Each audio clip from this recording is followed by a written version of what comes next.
Hey y'all! Today I want to talk about a piece of scripture that's near and dear to my heart. Galatians 6:7.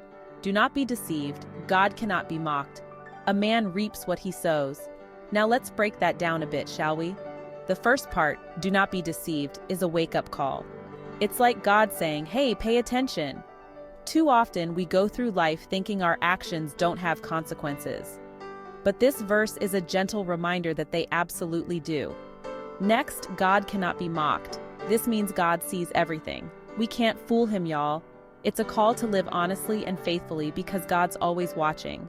And not in a scary way, but as a loving father wanting the best for his children. Now here's where it gets powerful. A man reaps what he sows. This is a universal truth.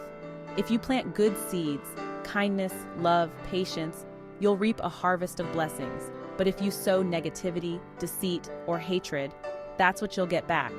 So how can you receive blessings from this scripture? It's simple yet profound. Start by examining what you're sowing in your life. Are you planting seeds of generosity and compassion? Or are you spreading negativity and selfishness?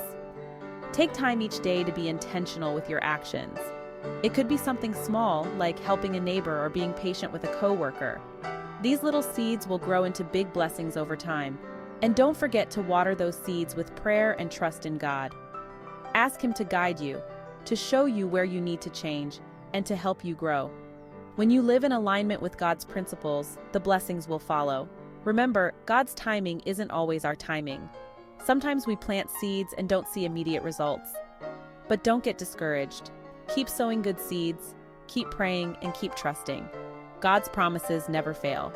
In conclusion, Galatians 6:7 is more than just a verse, it's a life mantra. It reminds us to live with integrity, honesty, and love. By doing so, we open our lives to God's abundant blessings. Thank y'all for watching. If this message resonated with you, don't forget to like, share, and subscribe. And remember, you reap what you sow. Blessings to you all.